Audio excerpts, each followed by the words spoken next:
tan hermoso que nos ha acompañado todo el día, que nos acompañará durante estos días que vamos a compartir, recoge a la perfección una historia de la que todos somos partícipes, la historia de la compañía.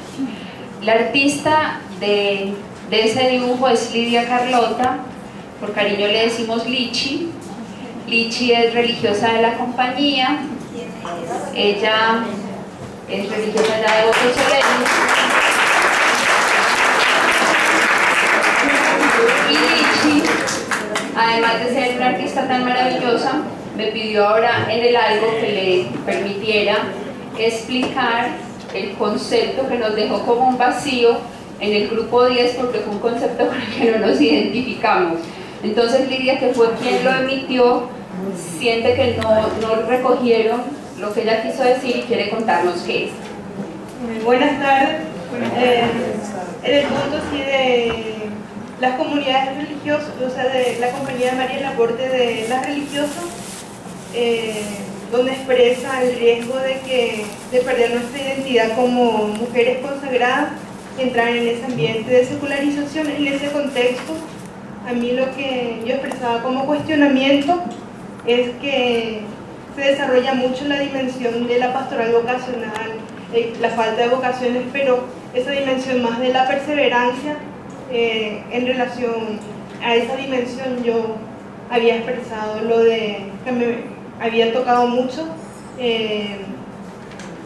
esa frase del canto donde decía que se puede creer que la fidelidad puede durar para siempre, el cómo continuar en que nuestras comunidades la ayudarnos para perseverar, y que no es solamente en las etapas de formación, sino que es para toda la vida y hasta que nos despidan. Entonces, en ese contexto, y que no se limita solo a las novicias, entonces que es una dimensión que tenemos que ayudarnos a perseverar y que hay que ayudarnos. Y en ese sentido, un chiste de una hermana que se llamaba Leonorcita y murió ya como de 86 años, y todas las noches decía: ay Señor, dame la perseverancia final. Bueno, ahora le vamos a dar la palabra a Gloria Cecilia, que es la encargada de moderar este foro. Podríamos cantar en este momento junto a ti al caer de la tarde. El día empieza a tener otra dinámica a partir de este momento, y qué bueno que sea en esta hora, al caer de la tarde, donde seguimos personalizando el tema y tiene ya rostros muy concretos de personas cercanas a la Compañía de María, cercanas en distintos grados. Entonces también se va abriendo el círculo, y cada uno de los participantes en este foro va a hablar desde su experiencia, desde su lugar social, su experiencia de salvación y su mirada. La dinámica, antes de presentarlos, el cronómetro, Leticia va a manejar el reloj, el tiempo, son 10 minutos por participante. Cuando falten 5, ella muestra la tarjeta y así vamos muy bien. Y también nosotros como público vamos a ir anotando algo que queramos hacerle resonancia, no repetición del tema que han dicho, sino alguna resonancia especial. Quiero presentarles al padre Alberto Ramírez, un amigo de la Compañía de María, en las buenas y en las malas, quien con su vida nos enseña que hay que hacerse como niños para entrar en el reino de los cielos. Profesor de teología en la Universidad Pontificia Bolivariana y acompañante y asesor y maestro de clases de muchas de nosotros. Isabel Pérez, una joven universitaria acostumbrada a moverse en este mundo global, en ires y venires por América, En Porto Alegre estudia geografía, es universitaria, cercana a la Compañía de María, también su familia. Ha participado en 3 encuentros internacionales de arte, humanismo y espiritualidad, y hoy nos acompaña. Lucero Machado, religiosa de la Compañía de María, y ella muy unida a su raíz, pero también abierta a lo intercultural, desde la familia y desde su pueblo en Santa Cecilia, en Pereira, Risaralda, ha convivido con la cultura indígena, mestiza y afro. Actualmente está en la comunidad de La Playa, vive con 2 religiosas africanas y es la directora de la institución educativa, con 500 alumnos o más. Juanita Uribe, exalumna, desde muy pequeña, desde niña ha participado y ha bebido en esta fuente. Juanita es voluntaria internacional y ha tenido la oportunidad y la posibilidad de realizar un sueño desde que era adolescente: estudiar medicina, pero también tener una experiencia de voluntariado en África. Fue un reto, un sueño que ya realizó y que continúa también. Juanita hace pues parte, ella es médica y está trabajando y consiguió un permiso especial para venir aquí. Carlos Enrique es profesor universitario de la Universidad de Antioquia, del campo de la filosofía, y acompaña en la comunidad de Cristales a un grupo de jóvenes en toda la reflexión e introspección, cómo hay que pensar hoy para el futuro y el presente. Entonces nos acompañan ellos. Voy a darle la palabra al padre Alberto Ramírez. María Elena Bravo, pero no sabemos María Elena. Voy presentando a María Elena Bravo, religiosa del Perú, nacida en Limoncarro. Vive, ahí muy importante decir eso, de Limoncarro, un lugar muy lindo. Su familia marcada también por una experiencia de presencia de extranjeros, cuando en el Perú cultivaban el arroz y tenían una experiencia cooperativa. También eso lo guarda María Elena en su historia de vida personal y familiar, y en este momento es la directora del Colegio Fe y Alegría número 1, más de 1000 estudiantes. Muy bien. Entonces, con ustedes, Alberto Ramírez.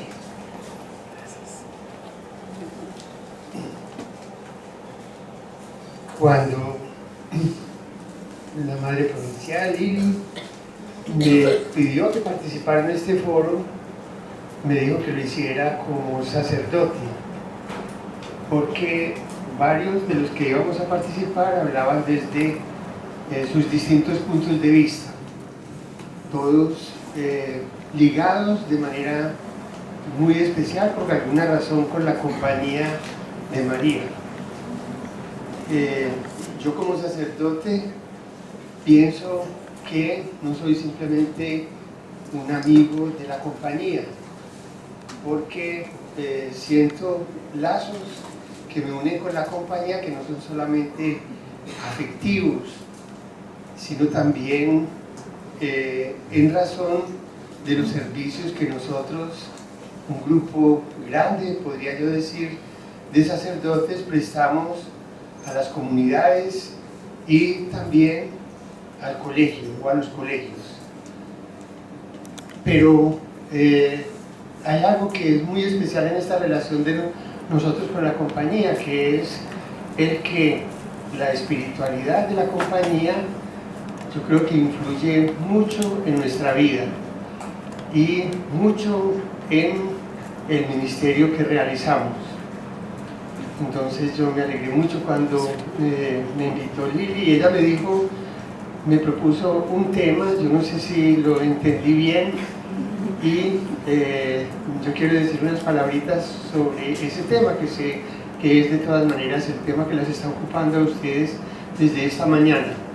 Para la preparación del capítulo general, el documento que nos ofrecieron me parece un documento muy hermoso, muy bien elaborado. Está inspirado en gran parte por una reflexión del padre González Huerta, y en relación con ese documento yo percibí al leerlo y al estudiarlo, yo sé pues todo el entusiasmo con que ustedes lo han hecho, especialmente dos presupuestos los cuales yo creo que nos ocupan de manera especial, porque en ellos se fundamentan los propósitos que tiene la compañía para la realización del capítulo. El primero de ellos es ese tema de la globalización, que es presentado en ese documento como la contextualización del trabajo que se quiere hacer y de lo que significa para la vida de la compañía y para la realización de la misión en el mundo real en el que vivimos. Y el otro tema también, que es en cierto sentido un presupuesto de eso, es de la pregunta acerca de lo que significa lo que ahí se llama la novedad de Dios en la manera como la debemos comprender desde esa situación, y para fundamentar todo lo que hacemos con creatividad evangélica. Eso es lo que está enunciado naturalmente en el lema del documento. Yo soy simplemente un maestro de teología, yo tengo alguna participación en la vida real de la iglesia, pastoral, pero yo me ocupo más que todo de la reflexión, diría yo, de los temas de la teología, y ese es el ministerio propiamente dicho en el que me ocupo. Y desde ese punto de vista, tal vez las consideraciones que pensé que les podía presentar son más bien teóricas, entonces no sé hasta qué punto interesantes, pero bueno, toda luz que encontremos de pronto nos puede servir para el diálogo. Yo recordé al pensar el primer tema, el de la contextualización que propone la compañía del documento, y en términos de globalización, en lo que está en el origen de ese planteamiento en nuestros días. Y es que a nosotros nos tocó de alguna manera vivir esa época, en el tiempo de los estudios, cuando un filósofo canadiense, muy conocido yo creo de todo el mundo, que es Herbert Marshall McLuhan, habló en esos términos de la situación del mundo actual. Hemos entrado en un mundo nuevo, en el mundo de la modernidad, pero la noción de modernidad ya no es suficiente para que describamos el mundo en el que vivimos, porque esa noción de modernidad se quedó cortica. Fue la que utilizamos cuando salimos de la Edad Media, o cuando dijimos que habíamos salido de la Edad Media en el siglo XVI, y por eso en estos días ha habido que acuñar una noción distinta, que es la noción de postmodernidad, o como dicen algunos, de la modernidad tardía. Y precisamente para caracterizar estos tiempos que estamos viviendo se propuso la noción de globalización. McLuhan llamó a lo que está pasando en el mundo por los intereses que él tenía, que eran intereses en relación con el tema de las comunicaciones, la aldea global. Y esa es una expresión muy sugestiva, muy linda, que yo creo que siempre nos tiene que servir mucho en todos los contextos, por ejemplo en el de la iglesia. El mundo en el que vivimos se volvió, por el hecho de las comunicaciones, un una realidad que ha permitido que entremos en contacto con todas las personas del mundo. Se ha vuelto un pueblecito pequeño, familiar. Es el pueblecito de todos, en donde todo lo que existe ya no nos es extraño, y entonces nos ha permitido asomarnos a todos los rincones del mundo para realizar lo que cada uno considera como su misión. En realidad McLuhan solamente tenía en cuenta, si se quiere, el mundo de las comunicaciones, pero pronto, y en ese sentido él procedía con una mirada profética, todo esto de el derrumbamiento de las barreras en el mundo llegó a todos los campos, al campo de lo económico, de lo político, de lo ideológico, y el fenómeno se volvió un fenómeno cultural. Entonces ese es nuestro mundo, y yo creo que la Iglesia no podía vivir en otro mundo. Ya habíamos aprendido del Papa Juan XXIII, que propuso eso como uno de los objetivos del concilio, que nos atreviéramos a salir de la Edad Media. Hasta la época del Concilio Vaticano II todavía estábamos viviendo en la Edad Media y teníamos como interlocutor un mundo que ya no existía, que era precisamente el mundo medieval. Entrar sin temores en el mundo moderno, eso nos lo propuso el Papa Juan XXIII y se ha venido realizando desde la época del concilio. Y siempre se ha señalado, sobre todo teniendo en cuenta esos otros aspectos, esos campos de la globalización, que son los de lo económico, lo político, lo ideológico, lo que constituye aspectos negativos de este fenómeno, que tenemos que tener en cuenta naturalmente para poder entrar a realizar nuestra misión. Pero naturalmente que el fenómeno de la globalización es simplemente un fenómeno cultural. Es lo que decía el Papa Juan Pablo II, afirmaba que la globalización no es ni buena ni mala, sino que es simplemente un fenómeno cultural y que será lo que hagamos de ella. Entonces, primero que todo, eso de la globalización nos permite vivir con una actitud de total apertura y de una especie de talante, con una especie de talante que es el de la posibilidad de no ver nada extraño en el mundo, sino de asumirlo en nuestra propia existencia, nuestro mundo grande. Ya no tenemos que tener una mirada pequeña, sino una mirada grande. Y yo diría que en lo que yo hago, en la perspectiva mía, que es pues, de alguna manera teológica y pastoral y de la Iglesia, yo estoy bien vinculado con la comunidad de la Iglesia, nosotros hemos visto la posibilidad de entrar en el mundo global precisamente con una capacidad de apertura total.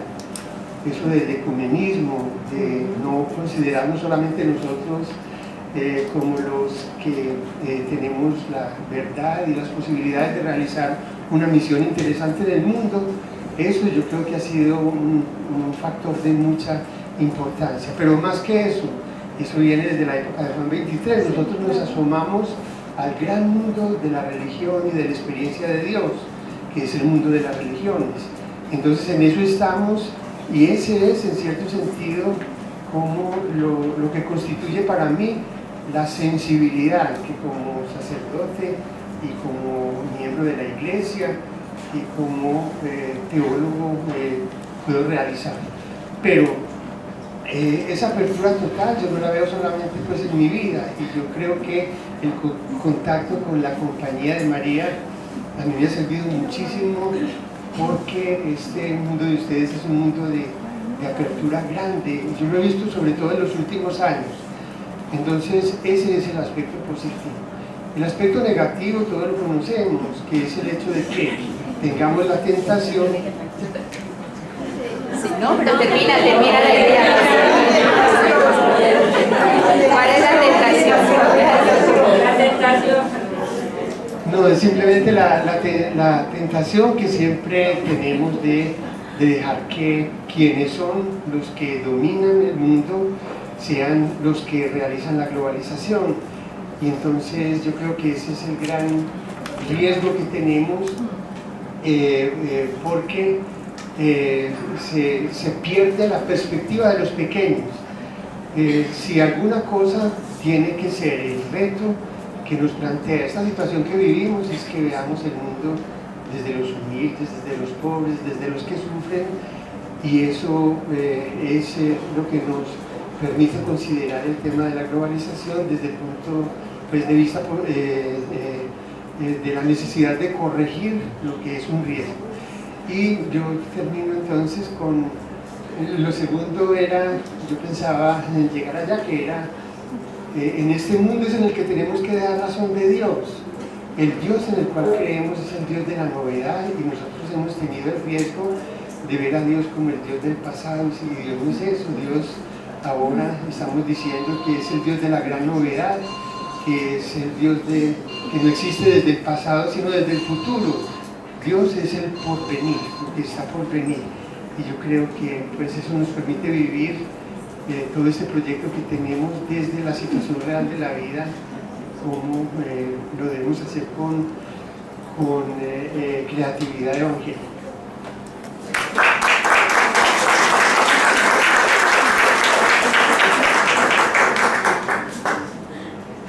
Agradecemos a Albertico y le pedimos a María Nuestra Señora que acompañe su voz profética y teológica en la iglesia.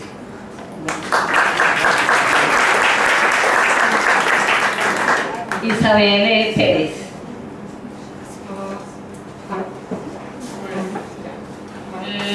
Buenas tardes, yo soy Isabel Pérez, vivo en Porto Alegre, que es la última capital al sur de Brasil, donde estudio geografía hace 3 años. Pero mi familia, mi mamá, mi papá y mi hermana viven aquí en Medellín, a 2 cuadras de acá. Y o sea que vivo sola, pues bueno, en este momento vivo con otra chica colombiana que está haciendo la maestría ya viví con otra chica que ya terminó la maestría, y pues seguiré viviendo así compartiendo mi casa. Yo hago parte pues, del equipo internacional de arte y humanismo. Eso es lo que me ha conectado los últimos 5 o 6 años a la Compañía de María, porque aunque sí estudié acá en la enseñanza 2 añitos, muy chiquitica, después ya no fui exalumna, y a mí me invitaron, pues Liliana me invitó al segundo encuentro internacional de arte y humanismo, y yo fui diciendo yo no sé si yo soy para esto, y a mí no me convencen fácil. Y sí, y me fueron convenciendo y me convencieron bastante. Pero bueno, eso me sirve para decir algo después. En medio del proceso ya de estar en arte y humanismo fue que me surgió pues la idea de irme a estudiar a Brasil. Yo cambié una ingeniería mecánica acá en la Universidad Nacional por geografía en la Universidad Pública también en Porto Alegre, y conecta pues aunque sean muy distintas las dos, lo que conecta es que las dos han sido en universidades públicas, lo que después de haber estado en un colegio privado toda la vida, bueno, varios, pero privados y católicos, me abrió un mundo muy amplio y al que yo me tuve que posicionar también, porque antes de ahí yo no había tenido que dar cuenta de yo qué era o qué no era. Y en la universidad sí me tocó, bueno, yo hago las cosas a partir de este punto de vista. Y yo había hecho la confirmación pues en la iglesia, muy consciente, sabiendo que estaba asumiendo un compromiso, pero también con mucha libertad. Yo todo lo que he tratado de hacer ha sido con mucha libertad, las elecciones de las carreras, la elección de cambiarme, sintiendo que la libertad quiere decir que uno tiene las posibilidades, escoge entre las posibilidades y se compromete con esas posibilidades, o sea, con lo que escogió. Desde ese punto es que yo me considero católica, creyente. Desde ese punto es que yo digo, voy a estudiar geografía y no ingeniería, y también de las amarras que tiene uno pues en el mundo, de que usted tiene que hacer eso porque tiene que tener éxito. Y yo dije, no, pues el éxito viene desde donde yo esté bien, o donde yo crea que estoy haciendo lo mejor pues por el mundo. Y ahí a mí me gusta mucho Mafalda, y hay un personaje de Mafalda que se llama Libertad, que es toda complicada, vive toda enredada en un montón de cosas, pero ella dice, no, a mí me gusta lo simple. Y a mí me gusta lo simple por razones más simples. Y entonces en ese sentido también la libertad es compromiso, es simplicidad y es lealtad. Y yo digo eso pues porque he aprendido ya en los tiempos de vivir en Porto Alegre sola, que sí, que cuanto más simple viva uno, más compromiso puede llegar a tener. Y hablaba pues, hoy el padre Juan Camilo hablaba del mundo líquido, que es también una cosa a la que uno se enfrenta también siendo joven y digamos conviviendo con muchos jóvenes, que es como que no hay apegos y eso, que en realidad yo creo que es como un espejismo, eso en realidad no es así, porque todo el mundo necesita apegos y necesita gente que lo esté colaborando y le esté dando bases a uno pues cercanos. Entonces yo creo que eso es más que todo un espejismo, que creemos que así es el mundo porque así se presenta, pero en realidad todo el mundo tiene gente detrás que lo está apoyando y que lo está sosteniendo. Yo pues ya estudiando geografía, yo escogí pues la geografía porque yo decía, yo no quiero ser ingeniera mecánica y trabajar con máquinas, yo quiero trabajar con gente. Y entonces por ahí escogí personas, ¿cierto?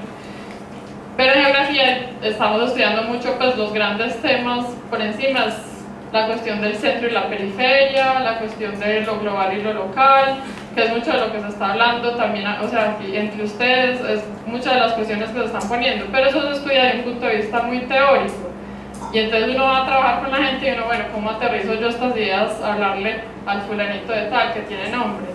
Y entonces eso aparece dentro de la universidad, que es un mundo tan plural, aparecen muchas ideas, entre ellas que anarquismo, que marxismo, que capitalismo, que un montón de cosas que uno queda, bueno, ¿y yo aquí qué? Y entonces, bueno, y uno convive con gente que está defendiendo esas ideas, así como uno defiende las de uno. Entonces, entre ese mundo aparece que una niña que es católica. y eso es un punto, pues es difícil defender ese punto entre un montón de gente que lo está diciendo, no, si ser católico no es lo que hoy en día es bueno.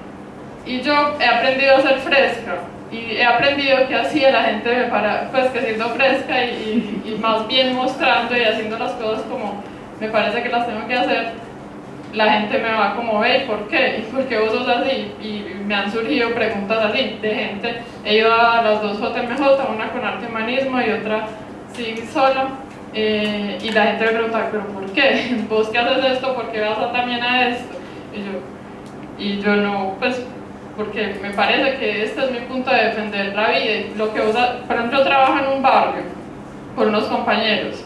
No es un trabajo católico, pero yo estoy allá porque he estado conectada con la pastoral de juventud allá en Brasil y por todo pues, el recorrido con arte humanismo, y es un trabajo que es muy cercano al que haremos nosotros en las misiones de arte humanismo, pues como jóvenes, es trabajar con creatividad también.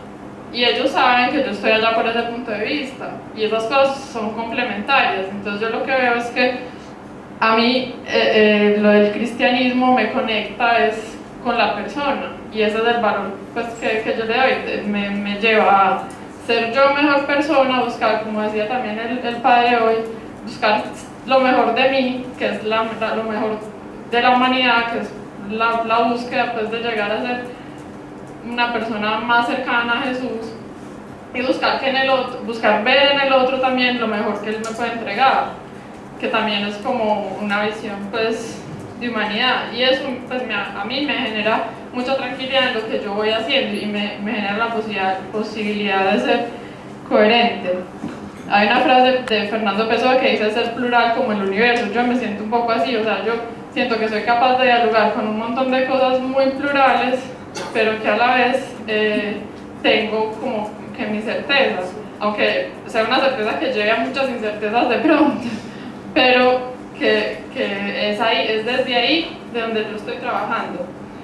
Ya pues ese es el mundo de donde vengo, pero y es de ahí que pienso yo que son los desafíos, y en lo que hemos hablado de la creatividad angélica, es que hablando un poco del rendimiento hoy, la creatividad puede volver también un mote de rendimiento. Usted tiene que ser capaz de ser creativo siempre, y eso puede acabar frenando también la libertad, la creatividad. pero yo creo que la creatividad es fundamental en todo lo que se puede hacer como novedad y como evangelio, como buenas noticias, porque eso es lo que yo he sentido, que la novedad y la creatividad es el descreste y la gracia y la autenticidad. Es cuando me dicen a mí, no, pero ¿cómo así que vos te dormiste en la playa, en la JMJ, si eso no es católico? Y yo no. Pues eso hace parte de la alegría, o sea, de ser, y yo no estoy, o sea, yo estoy tranquila conmigo, ¿a usted le molesta eso? Pues es como, y eso yo siento que hace parte pues de la libertad, y de la creatividad y de la alegría, y yo siento que la gente, o sea, me dice, ay, pero eso es como muy charro, y yo no sé, yo digo, yo seré charra porque yo estoy siendo yo misma, pues, y entonces, por ese lado, y ya como, pues, después de, pues hablar después de Albertico, antes de toda esta gente, es como, yo porque estoy aquí, ¿cierto? Pero yo lo que puedo traer es las experiencias bonitas que a mí me han tocado, porque sí, he tenido la fortuna de viajar mucho y he conocido muchas casas de la compañía, porque me han acogido siempre muy bien. El último viaje que hice fue ahora en enero a Bolivia, y fuimos a la casa en Cochabamba una tarde a hablar, y llevamos a un muchacho que iba con nosotros, pues que fue porque no tenía nada más que hacer, y él estaba súper asustado porque lo estábamos llevando donde unas monjitas, y cuando llegamos estaba Monse haciendo jardinería y nos saludó pues en medio de su jardinería. Y el muchacho después aterrado, porque claro, él no pensó que ella era una de las monjitas que nos iba a atender. Aterrado cuando vio que la misma señora que nos había recibido jardineando después entró a la casa y se sentó a hablar con nosotros y habló de cosas que nos habíamos estado preguntando toda esa semana, de cosas políticas, de cosas muy del mundo.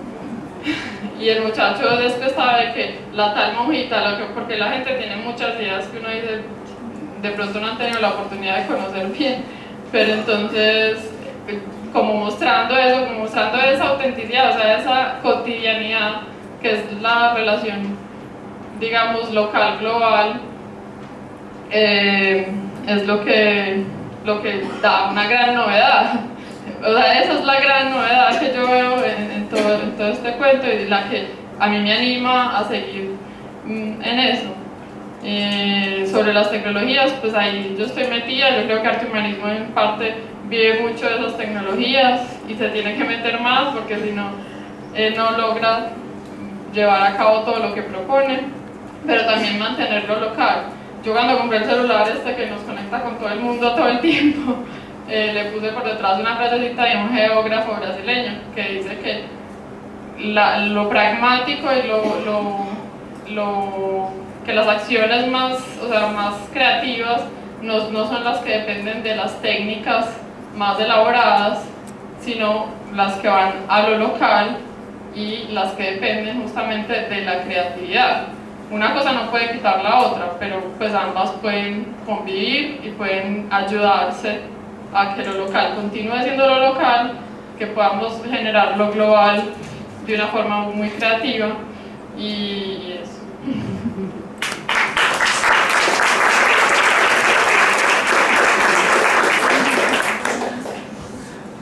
Para Isabel, que recorre los caminos de América, esta compañía le viene muy bien.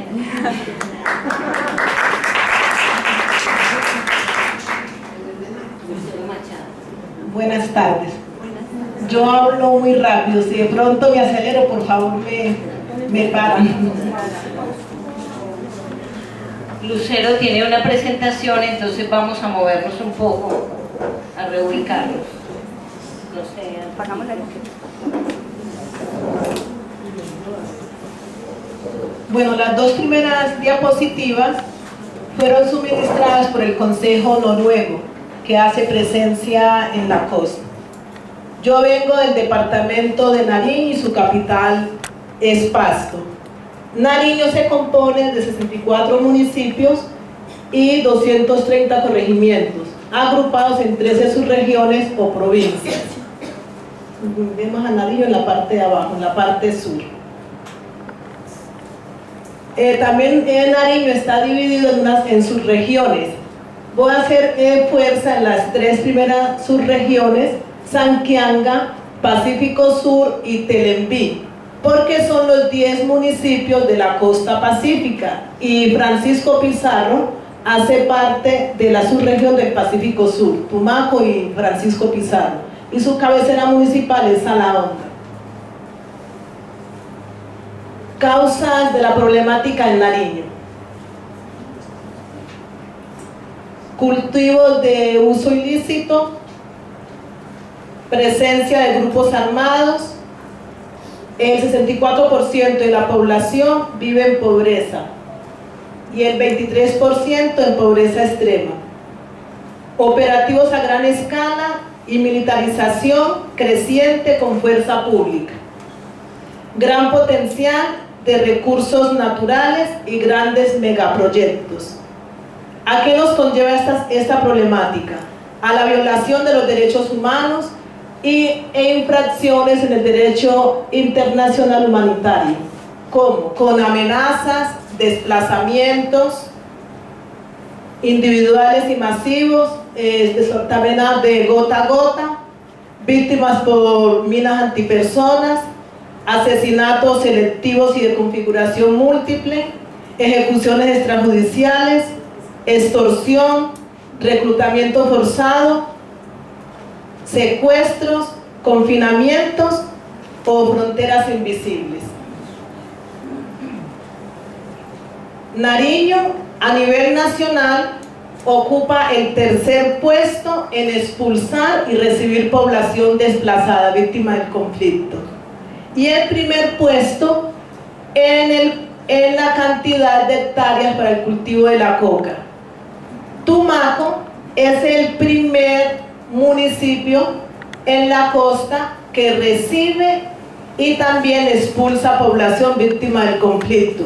Y hago fuerza en Tumaco porque Francisco Pizarro está a 40 minutos de Tumaco, y la mayoría pues de la gente de las veredas de Francisco Pizarro siempre se desplaza a Tumaco, y en Tumaco hay muchos desplazados de Francisco Pizarro de las veredas. La población de Francisco Pizarro está constituida por 12 corregimientos o veredas, y se transitan por medio de unos esteros que son afluentes del río Patía. Salahonda tiene aproximadamente una población de 6.000 habitantes. El 70% pertenece a jóvenes y niños, y el 30% a personas adultas, y con mayor cantidad de mujeres. El salahondeño goza de larga vida. La mortalidad es bastante baja y por causas de muertes naturales. La natalidad sigue en aumento. Hay un porcentaje alto de embarazos en adolescentes. Los habitantes de Salahonda son personas extrovertidas, acogedoras, trabajadoras, amables, amantes de la música y de la parranda, son amistosos, son personas que muestran solidaridad, sobre todo en época de dificultad. Son profundamente religiosos, creen en el Señor del Mar como su protector, con una fuerte tradición oral y riqueza cultural. Además de la familia nuclear, también tenemos la familia extensa. Allá en una familia puede estar la mamá, el papá, los abuelos, el tío, el primo, el que llega de afuera y hace parte de la familia. Se trata como un miembro más de la familia. Dentro de las familias hay violencia intrafamiliar, especialmente contra la mujer. La economía del municipio es incipiente. Está basada en la pesca y en la explotación forestal. Hay pocas fuentes de trabajo para las personas. Se vive una economía de subsistencia o de consumo diario. La gente vive del día. Consiguen los 2.000 o 5.000 pesos para la comida del día. El nivel educativo es bajo. Son pocos los docentes con especialidades para ofrecer una educación de calidad. y pocas las oportunidades para el ingreso a la educación superior. Los jóvenes están casi siempre solos, porque en algunos casos las mamás deben de salir a trabajar, van al conchero y regresan en la tarde. Por eso el colegio para muchos jóvenes es un espacio que reemplaza a la familia. Hay jóvenes en la comunidad que están consumiendo drogas psicoactivas. También hay niños que a muy temprana edad están consumiendo licor. Los padres han olvidado su misión de educadores. Como que da la sensación que no saben cómo corregir a sus hijos, cómo educarlos, porque hay muchos padres jóvenes y les hace falta la experiencia para poder trabajar con sus hijos. También se une a toda esta situación que Sala Honda, por su lugar estratégico, como está en una bocana, entre la bocana y el río Patía, es el lugar que se ha convertido en el corredor de los narcotraficantes. O sea, por ahí se está pasando toda la droga que viene del resto de los municipios de la costa. Y eso también hace que haya enfrentamiento entre los grupos por obtener el dominio del territorio. Y entonces pues todo eso influye en la población civil. ¿Cómo qué desafíos veo frente a la novedad de crear la cultura global? Situarnos en la realidad para transformarla como lo hizo Jesús, perdiendo el miedo y todas aquellas actitudes que nos paralizan, porque frente a estas situaciones a veces nos preguntamos, bueno, ¿y qué hacemos? Porque si se habla con la policía, pues inmediatamente la gente se da cuenta quién hizo la denuncia. Y mucha gente dice lo mismo, que se dan cuenta en los lugares donde venden, donde es el expendio de las drogas, y nadie dice nada porque la policía pues los delata diciendo quién fue a hacer la denuncia. El conflicto armado pues va a seguir en nuestras comunidades, y especialmente en las comunidades de los afrodescendientes. Y pues pensamos que debemos aprender a vivir dentro del conflicto sin acostumbrarnos pues a ellos, y desde ahí seguir con nuestras formas de reconstruir nuestra vida, la vida social, la vida cultural, deportiva, religiosa, y a retomar nuestras prácticas organizativas, porque nos damos cuenta que en la comunidad no conocemos nuestros derechos. Vivir a un Dios dinámico teniendo en cuenta que debe estar inmerso en la cultura. Brindar una educación arraigada en la cultura y conservación del medio ambiente y todas las manifestaciones de la vida. La familia es el primer agente educador. Seguir buscando la manera de empoderar a la familia en el proceso educativo de sus hijos desde la fe. Desde la educación, crear conciencia frente al consumismo que nos presenta la sociedad de hoy y el uso de la tecnología. Porque como ya está llegando la interconexión y la tecnología, los niños, como es algo nuevo, le están dando un mal uso a la tecnología. Bueno, muchas gracias.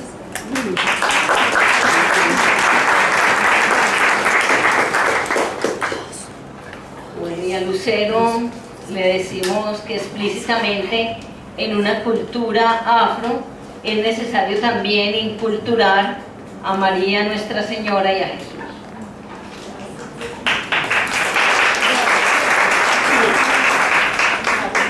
Juanita Uribe.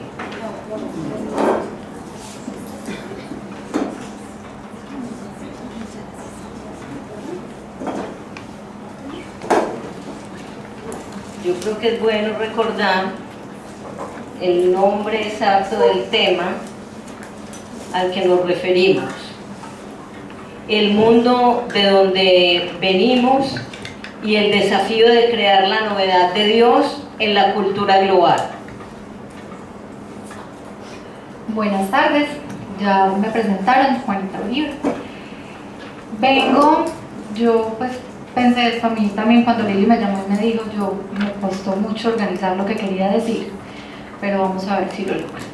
Vengo de una familia católica, papá, mamá, con una relación no solo muy estable, sino muy amorosa, que desde pequeña me enseñaron que el otro existe, siempre, porque soy la tercera hija, tengo 2 hermanas, entonces siempre me tocó entender que iba a heredar, que todo lo tenía que prestar y que no tenía los privilegios para tener todo en el momento que lo deseaba, ¿cierto? Entonces desde ahí parte como lo que yo soy y lo que yo creo que ha sido mi vida. Ellos muy asertivamente escogieron este colegio porque sobre todo mi mamá, con una influencia muy importante de mi abuelo, creía que necesitaba darle a sus hijas una educación católica, una educación donde, sí, como dijimos ahorita, hubiese educación en valores, tuviéramos la oportunidad de, no sé, de darnos cuenta que el mundo no es ni el materialismo ni todo lo que se expone, pues hemos venido trabajando.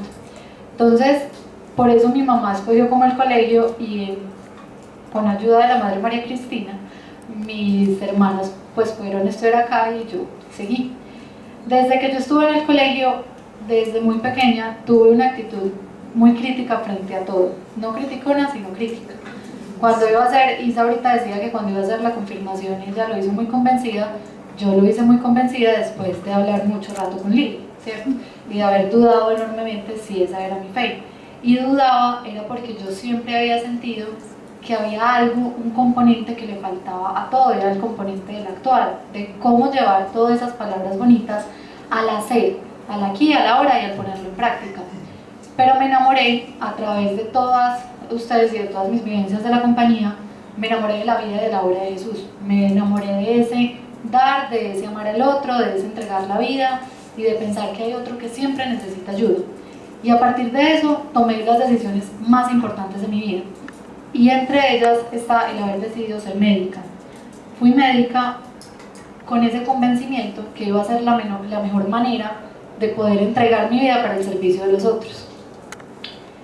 Eso, pues esto es otra historia, pero ese convencimiento me llevó también pues a la decisión de quererme ir para África a hacer eso, a vivir en un lugar muy remoto, la posibilidad de tener contacto con el otro en una sociedad que yo creo y viví está menos contaminada de toda esta, como entre comillas, basura occidental. No tiene ni tanto consumismo, ni tanta centros comerciales, ni tanta novedad, ni tanta tecnología, porque ellos no tienen como tantos accesos a esto. Pero lo que en este momento pues quiero decir y vengo a compartir es que este deseo de ayudar pues me llevó a hacer mi año rural en un hospital de la ciudad, sí, rural, pero sí, un rural muy urbano, en Medellín, en el Hospital Infantil Santa Ana, que es una institución de salud que se dedica al trabajo con niños con desnutrición.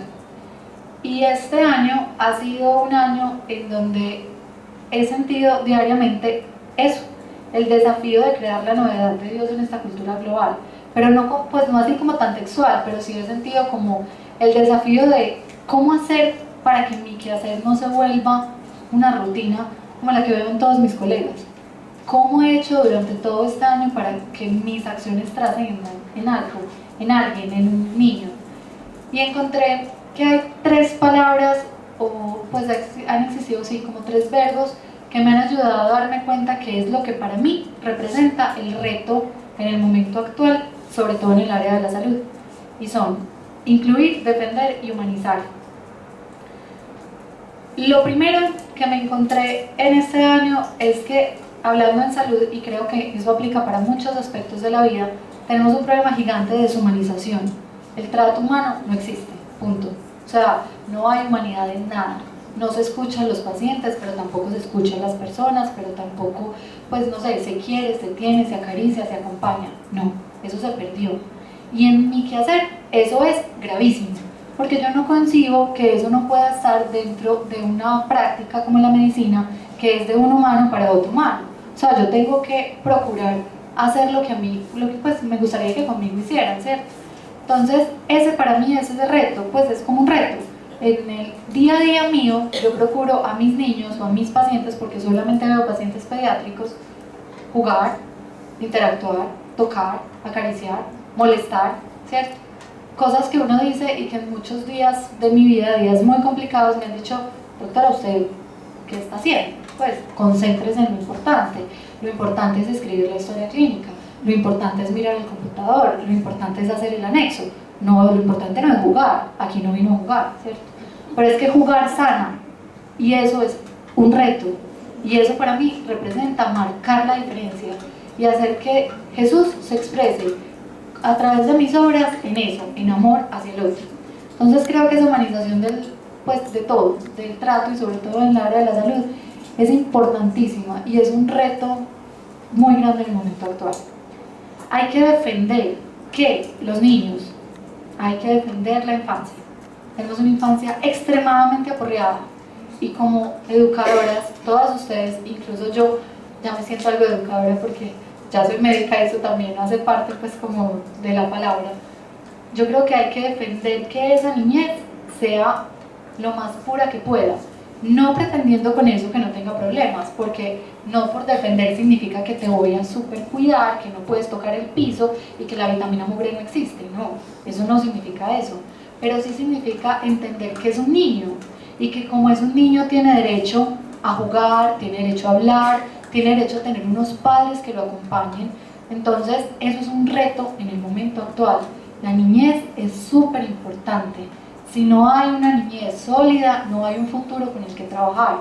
Y eso es para mí tan cierto que creo que se conjuga supremamente bien con el quehacer de la Compañía de María, que es educar, y es formar valores para eso, para poder entregarle el día de mañana a la sociedad personas capaces de tomar decisiones libres, como decía Isa, de tomar decisiones con conciencia, no porque sí, ¿cierto? Entonces eso es otra cosa que impacta mi realidad y toca mi corazón con toda el alma, porque yo tengo muchas mamás adolescentes, ¿cierto? Y porque yo tengo un carácter muy fuerte, en el hospital me encuentro día a día con muchos niños que hacen mucha pataleta, y yo no los aguanto, literal, pero no es porque sea impaciente, sino porque no concibo el hecho de que al frente tengo una mamá que no le importe eso, que no importe que el niño lleve 3 horas gritándole a la médica y ella como si nada. Pero entonces uno va y ahonda un poquito más y se da cuenta que es que esa mamá tiene 14 años y que esa niña no tiene por qué estar siendo mamá, ¿cierto? No es un momento. Entonces esa infancia hay que cuidarla, esa infancia hay que educarla en valores, y ahí creo para mí que está como el reto del momento. Esa es un reto que se muestra en todas las esferas sociales en este momento. Aquí y en África, aquí y en Europa. Eso no es solamente colombiano, eso es un problema global y es un problema en el que yo creo que tenemos un desafío y tenemos que usar la creatividad porque es algo que es la misión. Ahorita nos decía, ¿cuál es la misión de tu época? ¿Qué es lo que la época espera de ti? Yo creo que la época espera de mujeres como nosotras, pues como todas ustedes, eso, poder llevar el día de mañana una sociedad con personas más preparadas para tomar decisiones libres. Y por último, creo que hay que incluir a todas las personas en las cosas básicas de la vida. ¿Qué es lo básico? No sé, comer, tener amor, tener salud. Lili me lo dijo el día que me llamó a proponerme que viniera acá y me dijo, no hay inclusión en la salud, y eso me sonó increíblemente, porque paralelo a todo lo que he hecho con la compañía, en este momento me siento súper feliz porque estoy haciendo parte de la patrulla aérea colombiana y he estado yendo con ellos a Vigía del Fuerte, al frente de Bojayá, a hacer misiones en salud. De hecho el jueves vuelvo a una segunda misión con ellos muy grande, y en esa misión me he encontrado eso. Ve, resulta que es que uno cree en Medellín que todo el mundo está dentro del Sistema Nacional de Salud y está cubierto por la ley 100, y resulta que no, es que no, la mayoría de la gente no lo está, la mayoría de la gente no tiene acceso a salud, no tiene acceso a medicamentos, no tiene acceso a un trato digno. Entonces ahí está la lucha, ahí está el decir, mi opción de vida, mi opción como egresada, como persona que cree plenamente en la obra de Jesús, en el amor, en el que el otro existe, ahí está el reto. El reto está en que yo tengo que llevar ese amor a los otros y tengo que hacer que esos otros puedan sentir que están incluidos dentro de una sociedad, aunque sean minoría. Minorías son comunidades afro, comunidades indígenas, que no tienen derecho a nada, pues, o que no tienen acceso a nada, ¿cierto? Entonces creo que ahí hay algo muy grave. La conclusión para mí en realidad como de esta frase es que, como empecé diciéndoles, yo vengo de una familia llena de amor que escogió un colegio con el corazón pensando en algo grande para mí, y secundario a eso, yo soy lo que soy hoy en día y pude tener mis decisiones libres. Y como creo que yo tuve eso, o sea, considero justo que todas las personas tengan ese derecho a tener una familia sólida que les brinde la posibilidad de tener un futuro bueno, un futuro en donde se sientan cómodos y donde sus decisiones estén tomadas conscientemente. Pero para eso, el reto está, para mí, en la niñez. Hay que trabajar ahí, hay que impactar en esas 3 palabras para que podamos lograr tener un futuro que sea muy lógico. Gracias.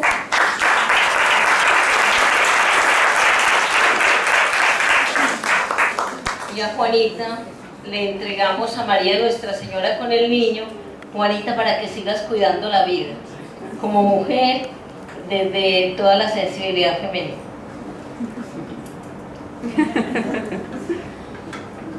Carlos. Buenas tardes. Buenas tardes, Carlos. Carlos nos trajo un documento, si colaboramos. Bueno, yo, pues gracias a Liliana por invitarme.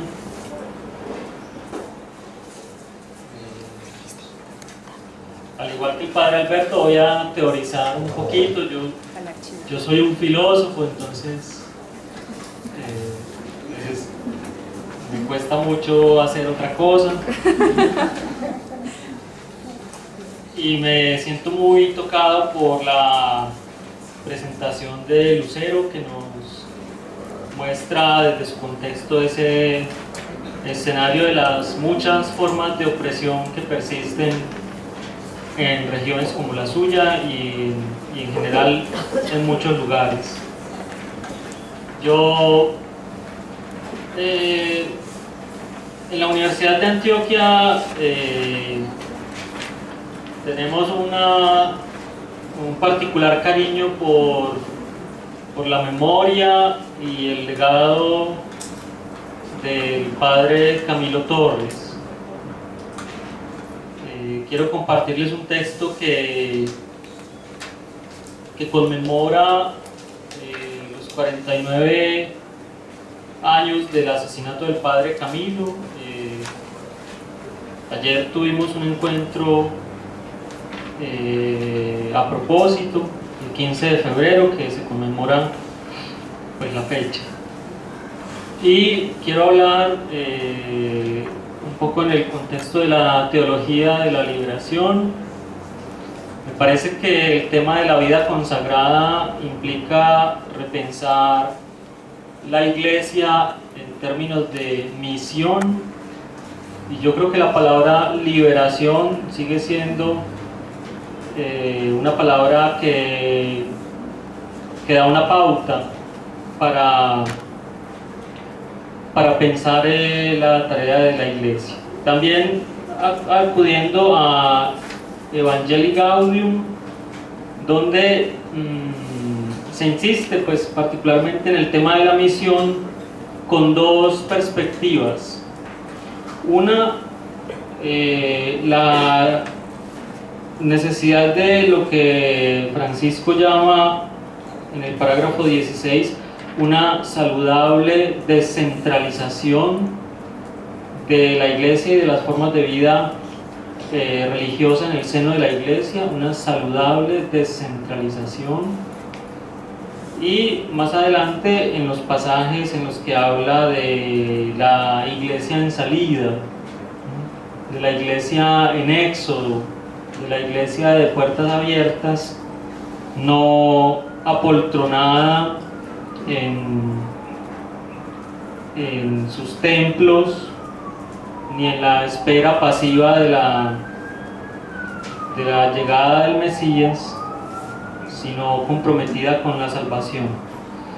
Y en eso el Papa Francisco dice específicamente que invita a recoger el mensaje de Evangelii Gaudium siendo audaces y creativos, dice en el parágrafo 33, audaces y creativos, pero también dice sin prohibiciones ni miedos. Y me parece que por algo aparecen estas dos caracterizaciones de ese ánimo, de ese espíritu al que el Papa nos invita.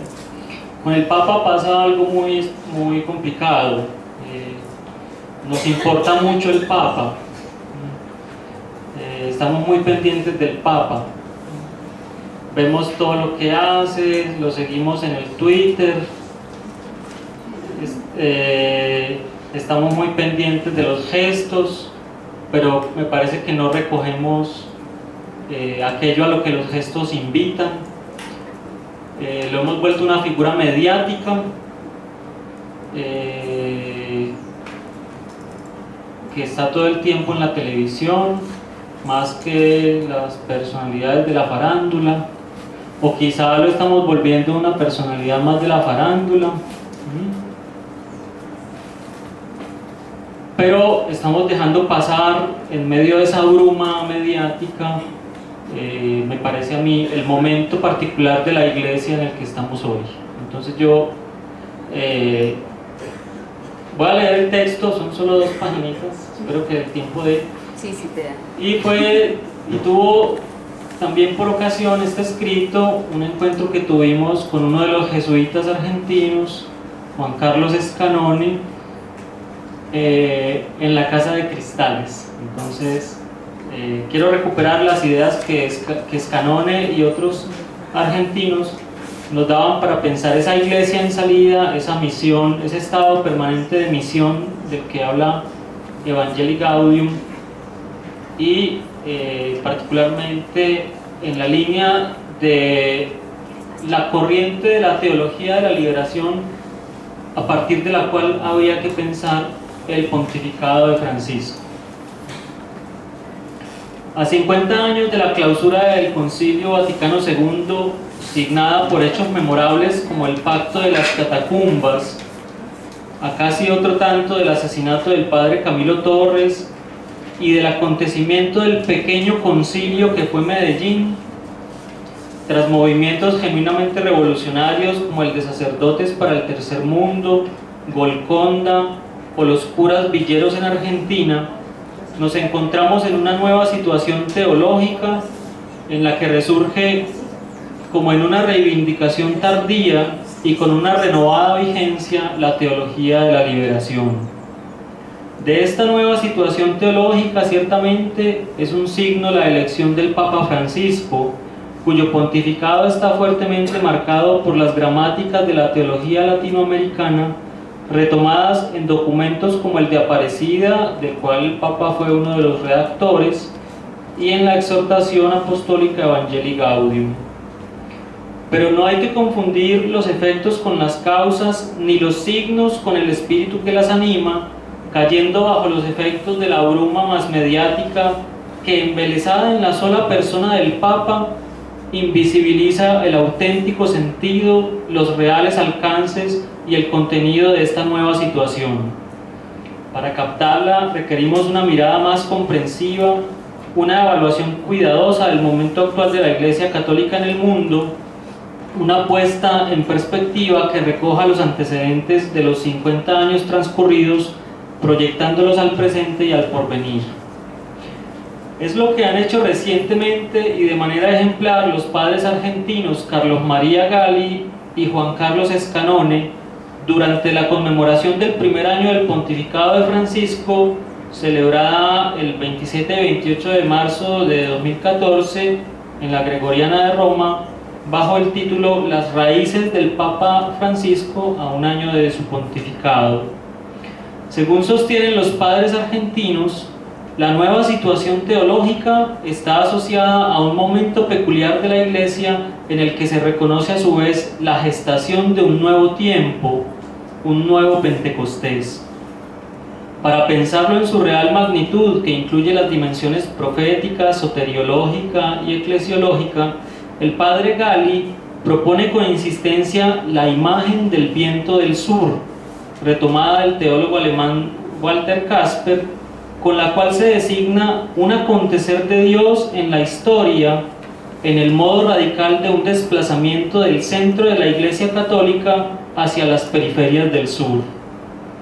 El Espíritu de Dios sopla donde quiere, pero por cierto está soplando con una fuerte ráfaga de viento desde las iglesias del sur, a saber, África, América Latina, Asia y Oceanía. Este giro teológico, para designarlo en su deriva excéntrica, tiene una impronta trimilenaria, ya que si el primer milenio estuvo signado por las iglesias orientales y el segundo milenio estuvo marcado y dirigido por la iglesia occidental, se puede avisorar un tercer milenio donde estarán más presentes las iglesias del sur en el seno de la catolicidad. De este modo, según Gali, las periferias del orbe se hicieron presentes en el corazón de la urbe, acontecimiento que hay que interpretar a la luz de una neumatología o de un acontecer del espíritu en la historia. En dicho desplazamiento, la teología de la liberación representa un lugar teológico preponderante en la medida en que el viento del sur, el giro que depone la centralidad milenaria de Roma, proviene principalmente de la Iglesia de América Latina y de su teología, lo cual se ratifica por la novedad de Francisco. Hoy la Iglesia latinoamericana, siendo periferia, se torna de algún modo centro, pero no para que haya un nuevo centro, sino para que el centro de la catolicidad promueva una iglesia policéntrica. Esta deriva excéntrica descrita por Gali implica por tanto una reformulación del concepto de iglesia ya establecido en la letra por el Concilio Vaticano II, pero que sigue siendo una de las tareas del concilio pendientes por realizar. Se trata de la iglesia comprendida como pueblo de Dios en los términos de la documentación conciliar y en particular de la Constitución Lumen Gentium, cuyo desarrollo en perspectiva latinoamericana ha tenido lugar, según Juan Carlos Scanoni, en la denominada Teología Argentina del Pueblo. Scanoni propone que esta es una corriente de la cuarta corriente de la teología de la liberación, la teología del pueblo, a partir de la cual habría que interpretar el pontificado de Francisco.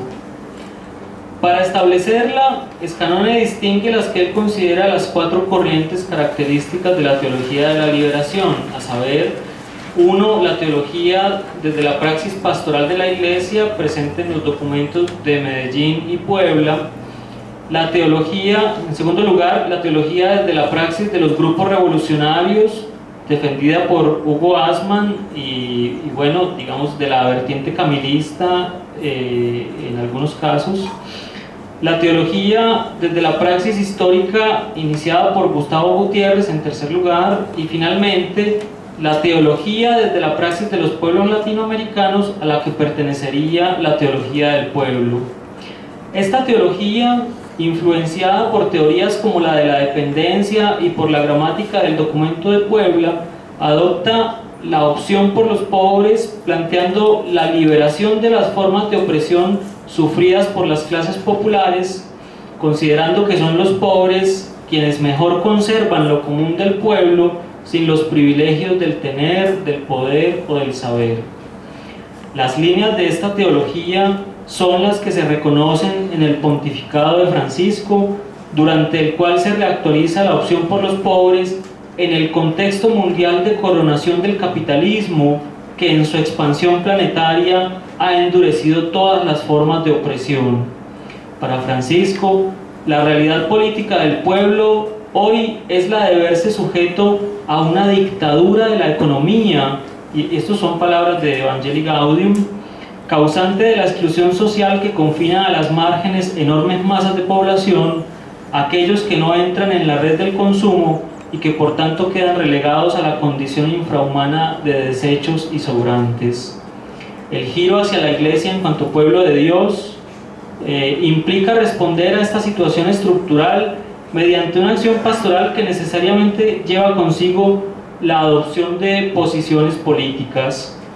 Para Francisco, esta posición debe ser pensada desde el punto de vista de la misión en la forma de una iglesia en salida, de un pueblo que se autocomprende en un escenario de praxis liberadora cuyos derroteros están trazados por las consignas que encabezan los apartados de Evangelii Gaudium: no a una economía de exclusión, no a la idolatría del dinero que gobierna en lugar de servir, no a la asedia egoísta, no a la guerra, no a la indignidad, no a la inequidad que genera violencia. En este escenario se entiende mejor la situación teológica que atravesamos hoy. Para los teólogos argentinos, animado por el viento del sur, el pontificado de Francisco tiene por reto y tarea completar las reformas de la Iglesia iniciadas por el Concilio Vaticano II, lo cual solo es posible en la medida en que la Iglesia encarne la realidad del pueblo de Dios en el espíritu de la opción fundamental de la teología de la liberación. En este escenario, figuras como el padre Camilo Torres, pero también centenares de mártires cuya enumeración sería aquí interminable, resultan reivindicadas. Llegada al solio pontificio, la teología del pueblo nos devuelve así a un concepto de iglesia que ya había sido formulado por la escuela franciscana en la figura de Occam. Ecclesia es multitudo fidelium, la iglesia es la multitud de los fieles. El llamado a una iglesia en salida, laica, pobre, popular, debe convocarnos a formas renovadas de praxis liberadora, encomendados al amor eficaz de Camilo y de los padres aragoneses, de Mujica, el padre Carlos Mujica de Argentina, de Oscar Romero, de Ignacio Yacuría y los jesuitas de la UCA. La liberación vuelve a ser la tarea. Y yo planteaba, ya con esto termino, en un pequeño escrito al que me invitó también Beatriz y Liliana, publicado en el número 10 de News ODN, un texto que yo titulé Las tres idolatrías. Me planteaba yo esta idea de la liberación en el contexto actual de un mundo nuevamente idolátrico, en la que las formas de opresión provienen fundamentalmente de tres estructuras idolátricas que habría que combatir y contrarrestar, que son la política, la técnica, la idolatría de la política, la idolatría de la técnica y, en tercer lugar, la idolatría del capital, ¿no?, que está muy presente en los textos del Papa, la idolatría del dinero que gobierna en lugar de servir, y que yo creo que sería una de los escenarios en los que habría que pensar la necesidad de ser creativos, sin prohibiciones ni miedos, en nuestra, pues en la vida, en el seno de la iglesia, en la praxis pastoral y en la vida consagrada.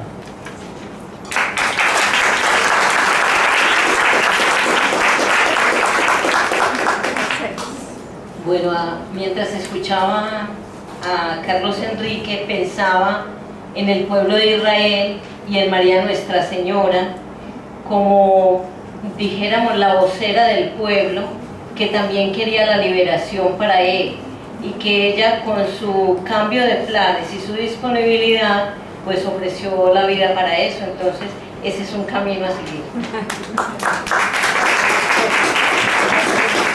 Y María Elena.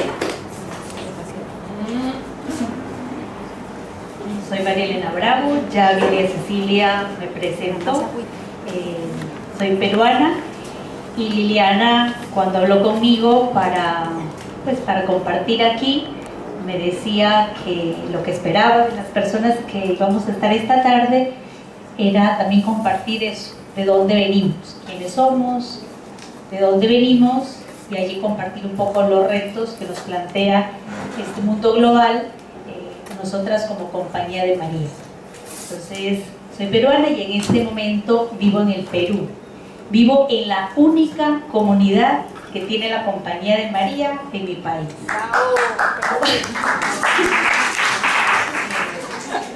Nosotras nos ubicamos en la ciudad de Lima, entonces la realidad que ustedes van a escuchar hoy no es la realidad de todo el Perú, es la realidad en que nosotras como Compañía de María nos encontramos allí. Vivimos en la zona norte de la ciudad, muy cerquita al aeropuerto internacional, en la costa, pues en el Callao, pues en un distrito que se llama San Martín de Porres. Vivimos en una urbanización llamada Valdivieso. La presencia de la Compañía de María allí llevamos 30 años. Llegamos en el año 85 y llegamos específicamente para acompañar un colegio de fe y alegría en el Perú. En este momento tenemos 80 colegios de fe y alegría y nosotras como compañía estamos al frente de Fe y Alegría número 1.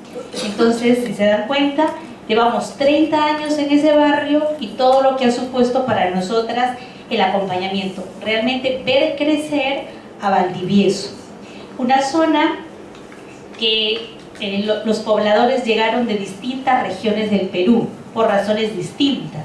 Perú es un país centralista y el desarrollo, entre comillas, se logra en la capital.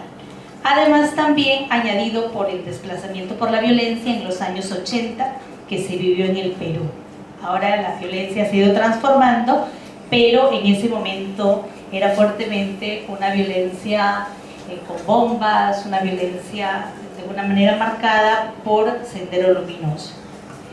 Entonces nosotras nos ubicamos allí, somos una comunidad de 5 religiosas, con una característica que ahora vemos más comunidades de la compañía con esa característica, de estar conformada por hermanas de distintos países.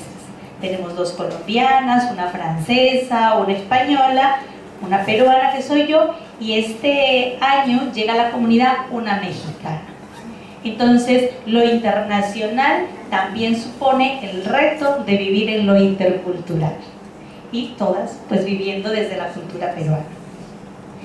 Entonces, en el Perú, lo que voy a hablar del Perú, nosotras, la plataforma visible que tenemos para vivir la misión es el Colegio de Fe y Alegría, que llevamos la dirección desde todos esos años que les he indicado, y con Fe y Alegría porque encontramos que tanto el proyecto de la Compañía de María, el proyecto educativo y la propuesta pedagógica de Fe y Alegría están muy sintonizados. Entonces, para nosotros no es ningún problema poder trabajar nuestro proyecto educativo desde esta plataforma, pues que nos hace también ser más visibles. Allá somos conocidas como las Madres de Fe y Alegría.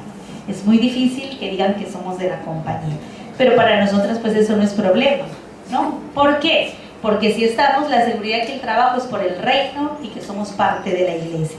Y el movimiento pues es de la iglesia, el movimiento de Fe y Alegría. ¿Qué nos posibilita este colegio? Además de la formación de los niños, de los jóvenes, en una educación formal. También nos permite poder vivir la pastoral desde el proyecto de Nuevo Amanecer, que cada año se va fortaleciendo, con los egresados, con los exalumnos ya del colegio, poder tener la propuesta con ellos de arte, humanismo y espiritualidad. Y con los maestros, pues llevamos muchos años de formación y desde el año 2014 con el proyecto Burdeos. 3 religiosas trabajamos a tiempo completo en el colegio y las otras 2 hermanas en colaboración que van directamente al acompañamiento de padres de familia y también el acompañamiento a las profesoras de primaria en los temas del área de religión. Es decir, las 5 estamos implicadas en la vida del colegio. Pertenecemos a una capilla que se llama Cristo Nuestro Camino, en la cual también colaboramos, una de las religiosas, con la catequesis de primera comunión y Maite en todo aquello que, pues, que Monseñor, el encargado de la capilla, pues le pueda pedir, ¿verdad? Y también tenemos otro espacio para nosotras muy importante para la misión, que son los asentamientos humanos. En la zona en que nos encontramos en Lima, nuestro barrio está rodeado de asentamientos humanos que vendríamos, pues son las poblaciones más recientes que se han ido asentando las familias allí, y donde se muestra con mucha más fuerza pues la carencia económica y con ella todos los problemas que esto trae. Entonces, frente a esta realidad, ¿cómo nos vemos nosotras? ¿Cómo nos vemos desafiadas como educadoras y como religiosas en medio de esta realidad que tenemos en Valdivieso, que es hasta allí donde llega pues como la misión que realizamos? En primer lugar, creemos que tenemos que fortalecer la comunidad. Nosotras somos testimonio en medio de la gente, pues no como personas así individuales, María Elena, Maite y tal, lógicamente cada una desde su particularidad, pero deseamos ser testimonio comunitario en medio de la gente. Que las personas que se encuentran allí con tantas dificultades como las que cada uno ha ido compartiendo, o la que en la mañana hemos ido también conversando y escuchando desde el sacerdote, pues también se viven allí. Entonces, nosotras sentimos que se necesita de parte de nosotras un reconocimiento de ellos como personas, no solo porque necesitan de nosotros, de la educación que impartimos y de que les ayudemos, sino que también es importante que en ese reconocimiento ellos sientan que ellos tienen mucho para darnos, que la relación con ellos nos enriquece. Y de verdad que nosotros lo vivimos así. Todo lo que vivimos como compañía, ellos son la familia con la que compartimos cada una de las experiencias, el estudio del capítulo, es decir, con quienes compartimos más cercanamente son con ellos. Entonces, creo que ha sido muy bonito el que ellos experimenten, maestros, estudiantes, padres de familia, gente del barrio, que nos enriquecemos mutuamente, que somos hermanos, que podemos generar unas relaciones de iguales, que no marca la diferencia económica, ni sus problemas familiares o de formación académica, sino que justamente el anuncio del reino viene por la valoración de las personas. Y nosotras, por lo menos en Perú, estamos muy marcadas por un acontecimiento que hemos vivido hace un mes, que ha sido el fallecimiento de un fundador de Fe y Alegría.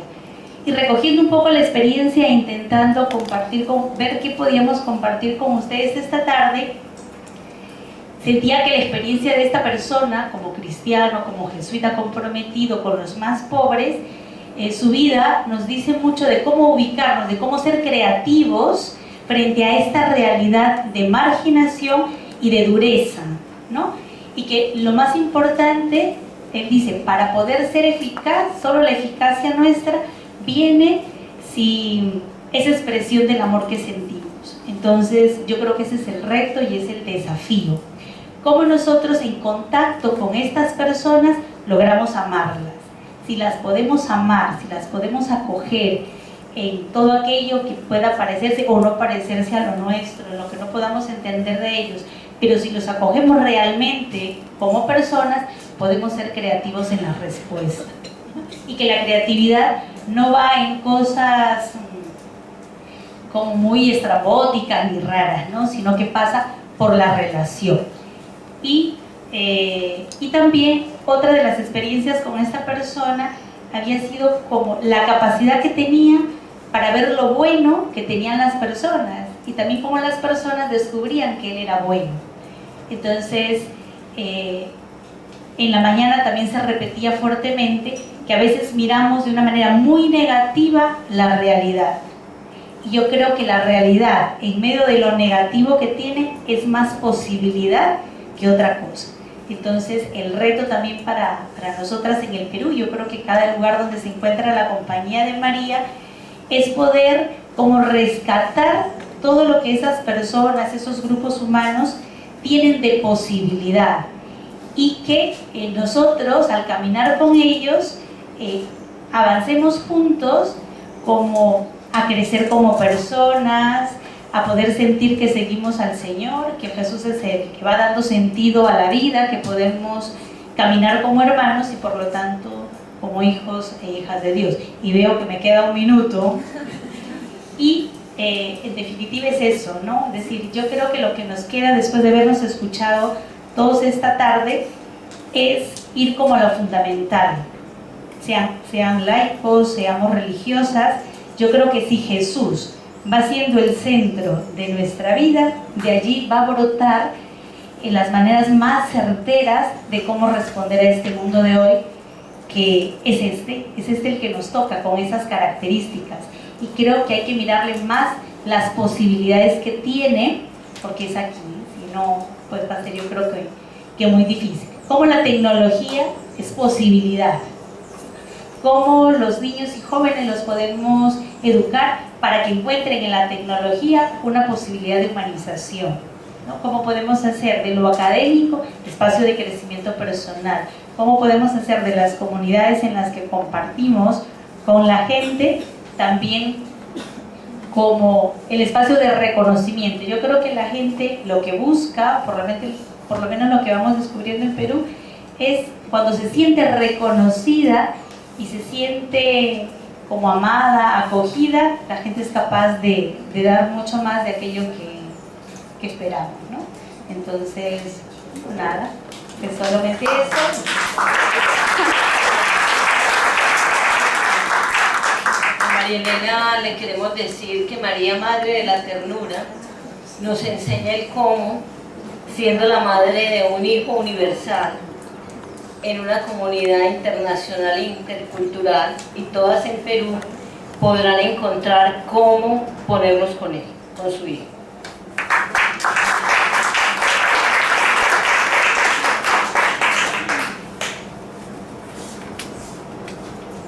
Lili, no sé por el tiempo... Pero si quieres 5 minutos de resonancias, porque esto es Eucaristía prolongada, porque además tenemos aquí el celebrante. Entonces... A cada uno se le ha entregado al final de su ponencia, de su compartir y de entregar vida, y nos ha quedado con mucha claridad por dónde va cada uno. Han dado cuenta de sí, en términos ignacianos. Entonces, guardemos en el corazón ese rasgo de cada persona. E invito para que de este lado una persona haga resonancia, del centro otra y de este lado otra.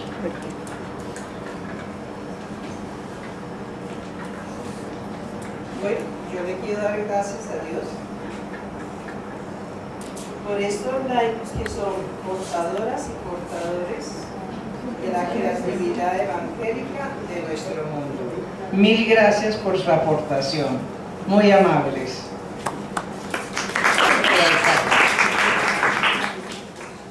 Y del centro, las periferias ya están hablando, el centro.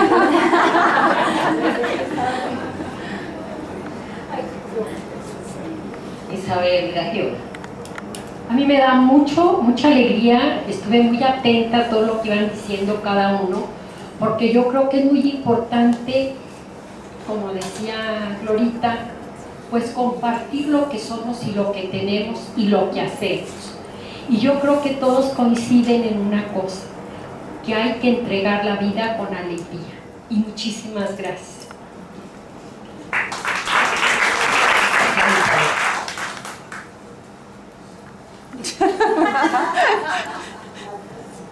Liliana. Pues yo quiero agradecerles a cada uno, y a mí lo que me resulta muy significativo es cómo desde el lugar en el que estamos percibimos el mundo, cómo el mundo no es una realidad acabada o que podamos situarnos frente a él desde una mirada segmentada, parcializada, fragmentada, sino que realmente el lugar del mundo determina también, el lugar del mundo en el que estamos determina lo que vemos, lo que olemos, lo que nos duele, lo que nos conmueve, lo que nos apasiona, lo que nos reta. Entonces yo sí quiero darle gracias a Dios por cada uno de ustedes y porque hoy con profundidad, con belleza, con muchísima sencillez nos permitieron acercarnos a ese lugar del mundo que nos amplía a nosotros también la mirada y nos ayuda a contemplar otras dimensiones en nuestra reflexión. Muchísimas gracias. La moderadora va a tener derecho a una palabrita. Y es para que demos gracias también y celebremos ahora en la Eucaristía, porque la mirada de Liliana y la mirada del equipo ha ayudado a enrutar también los aportes. Entonces, muchas gracias por conducir. Gracias.